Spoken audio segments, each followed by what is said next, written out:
Mula Boracay, puntahan naman natin ang bayan ng Tangalan sa Aklan para maghukay ng susunod nating lulutuin, ang ubod ng nipa.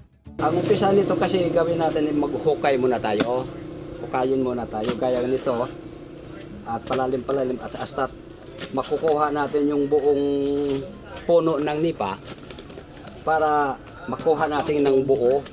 Pinakalaman niya, ang tawag dito sa amin yan, ubod eh. Sa pagkuha ng ubod ng nipa, kailangan munang maghukay hanggang maabot ang pinakadulong parte ng puno.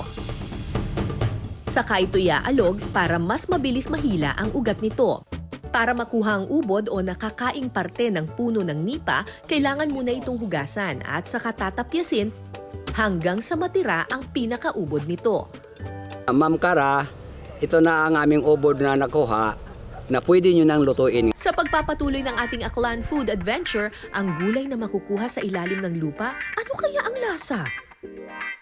Maraming iba't ibang uri ng palm tree na matatagpuan sa Southeast Asia, pati dito syempre sa Pilipinas. May isang uri ng palm tree na kung tawagin ay nipa palm. Nipa, alam niyo na kung ano yung nipa, di ba? Nipa hut. So ito yung usually ginagamit pambubong ng mga bahay kubo.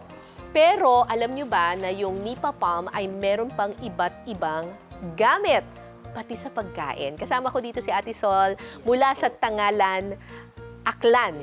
Yon.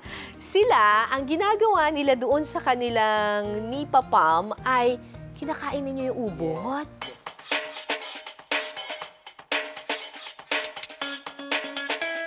Sa mainit na kaldero, unang ilalagay ang pangalawang pigang gata. At saka ihahalo ang asin, paminta, sibuyas, asukal at ang ubod ng nipa.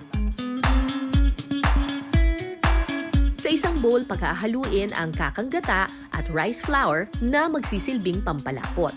Saka ito ihahalo sa kaldero at hihintayin lang itong kumulo hanggang sa lumapot. Maya-maya pa, eto na ang ating ubod ng nipa. Ubod din kaya ng sarap.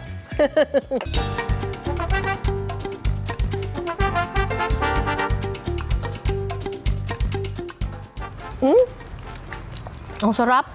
May konting pait pa rin yung mismong ubod, pero yung sauce niya masarap. Para siyang ginataang langka, pero may tamis siya ng konti. So, hindi mo alam kung ulam ba siya or dessert. So, malinamnam yung sauce, gawa ng gata, tas meron siyang konting tamis. Tapos, kapag kinain mo yung mismong ubod, may konting pait. Ngayon lang ako nakatikim ng ganito. Kakaiba siya.